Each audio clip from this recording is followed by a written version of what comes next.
She believed the man they shackled her to was just another pawn in her stepmother's cruel games.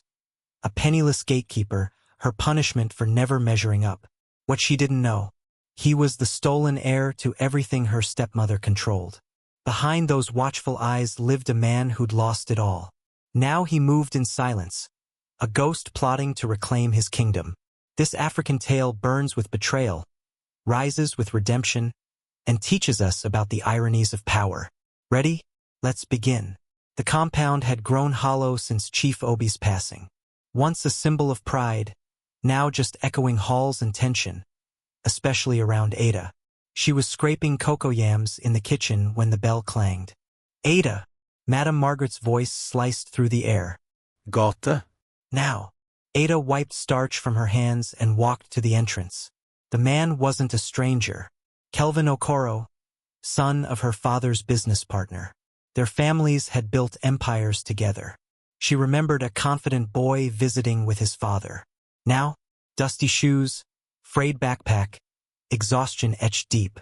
"Good morning," she whispered, swinging the gate open.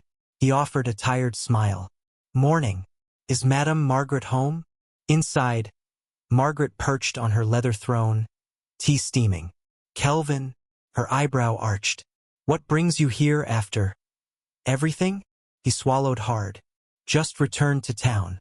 After my father died. We lost it all. I'm picking up pieces." Margaret sipped her tea, studying him over the rim. "What do you want?" "Our father's partnership agreement. My father left me shares. Anything I can claim." Ada lingered in the hallway, listening. Margaret set her cup down slowly. "Agreements mean nothing when bankruptcy hits. Creditors took everything. Your father's debts devoured it all." Kelvin's shoulders slumped. "So, nothing left?" "Nothing," she said, not blinking. He straightened, voice hardening. "The contract said if I didn't marry one of your daughters by maturity, I inherit 50%. Margaret smila tiktanadli. Silence hung thick. Margaret rose, circling him. "Let's settle this cleanly. If marriage silences these claims, you'll marry one of my girls." His eyes widened. "Marriage? Work and family," she purred. "You'll stay here as my gatekeeper. Consider it charity." Kelvin stood frozen. He'd hoped for shares, a lifeline, not chains. "I wanted stability, not a wife." Margaret's voice turned arctic. "Choose. The streets or my offer." He nodded stiffly. "Boys' quarters.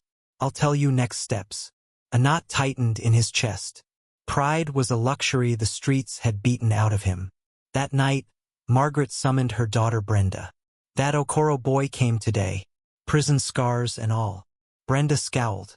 "The broke one? What did he want?" "His father's phantom shares." Quoted the marriage clause. Brenda dropped her phone. "You offered me?" "Don't be dramatic," Margaret chuckled. "He'll marry Ada." Brenda's laugh rang cold. "Perfect. Let the Gateman have the unwanted daughter." The agreement's satisfied. Their smiles mirrored predators. Next morning, Ada was scrubbing dishes when summoned. "You're marrying Kelvin," Margaret announced. Ada's hands froze mid-wipe. "What?" "Your father's agreement. Brenda's taken. You're the eldest. No arguments, he's already in the quarters." Ada stared at Brenda, who smirked over her phone. "Sacrificing me?" "Honoring your father," Margaret corrected. That night, Ada sat on her thin mattress, ceiling cracks blurring. Her life, a series of decisions made over her head. Mother's death, father's death. Now this. She wouldn't break. She'd survive.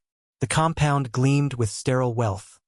Automated gates, manicured gardens. Kelvin woke at dawn, sweeping already clean paths, patrolling with military precision. His room was sparse but clean, a far cry from the main house's opulence. On day 3, Ada placed a plate of jollof rice near the gatehouse. "For you." He looked up, surprised. "I need to be clear," she said, voice steady. "I won't marry you. This isn't the life I chose." He studied the plate. "I don't want to marry you either. I came to survive, not chase women." "Then why agree? Your mother gave no choice." Arguing wastes energy I don't have. Sorry they dragged you into this, he muttered. Eat, she replied, turning away. Days passed. She brought food daily. No conversations, just quiet coexistence. Kelvin fixed leaky taps, polished tiles, tasks no one asked of him. Ada watched from her window. This wasn't a broken man. This was a coiled spring. Margaret ignored him except for errands. One afternoon, Ada found him scribbling in a notebook by the fountain. What's that? Plans. Business ideas. She stepped closer. What business? Logistics. Motorcycle fleets, delivery networks. She raised an eyebrow. With what capital? None yet, but I won't be a gatekeeper forever. You speak like someone who still believes in possibilities. I have to, he said, tapping his temple, or I'll lose what's left in here. That night, he pored over business books. Whether Ada ever saw him as more than the help didn't matter. He wasn't here for love. He was here to rebuild. 3 days later, Margaret dropped the bomb. Court wedding. Wednesday. No discussion. Ada protested. You decided, not me. You have no job, no options. Margaret hissed. Embarrass me before Brenda's wedding, and you're homeless. That night, Ada cried into her pillow. School dreams. Independence. All ashes. The wedding was a bureaucratic ghost. Separate cars, a beige dress, signatures scratched like prison confessions. 2 weeks later, Brenda's wedding exploded with gold drapes and champagne rivers. Ada watched from the shadows as Brenda floated in a $1 million gown. That evening, Ada carried a flask to the gatehouse. You haven't eaten. Kelvin looked up. Jollof. With plantain and chicken. Their fingers brushed. Sorry they forced this, he said. You keep apologizing, she sighed. Never thought my life would derail like this. Me either. I wanted to finish my economics degree. He smiled. Solid choice. I studied business management before trouble started. Her eyes finally met his fully. I didn't know what to think about you. Now you do. Days blurred. Food became shared meals. Laughter replaced tension. He called her Professor. She called his notebook the Gatekeeper's Manifesto. One evening, he confided, I found our old lawyer, Barrister Adekola. He knew something was wrong when my father died. He was threatened, warned to stay silent or lose his license. But he kept evidence. Ada leaned in. What evidence? Proof Margaret stole everything. My father's shares never went to creditors. She absorbed them during the chaos after my arrest.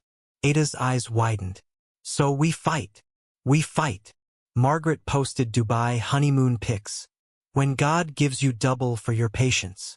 Meanwhile, in a fading Acacia office, Barrister Adekola handed Kelvin a brown envelope. I've waited years for this. Inside, signed partnership agreements, share certificates, the marriage clause. Why didn't you fight then? Kelvin asked. The men who hijacked your father's company? They threatened my family. And Margaret. She lied to the board. Orchestrated everything after your father's death. Kelvin spread the documents before Ada that night. It's worse than I thought. So we take it back, she said, fingers tracing corporate seals. Together. Margaret noticed the change. Kelvin moved like a general. Ada returned from the gatehouse with lingering smiles. Busy lately? Margaret probed at breakfast. Personal matters. Ada deflected. Suspicious, Margaret marched to the gatehouse. Kelvin's room was a war room. Documents, whiteboard strategies. Planning something? She demanded. Nothing concerning you, Ma. He closed the door softly. She's suspicious, Ada warned later. Good, Kelvin smiled. Let her wonder. 3 months later, legal petitions hit. One for Golden Sun Industries, another for M&M Holdings, Margaret's company, holding Kelvin's rightful 30%. Margaret exploded. Suing me? Get out. Now. Homeless. They crashed at Barrister Adekola's Lagos bungalow. Court day arrived. Kelvin in a simple black suit. Ada in cornflower blue. Margaret sat smugly opposite. The evidence detonated. Contracts, bank trails, audit reports. Then Adekala played the kill shot, a muffled recording.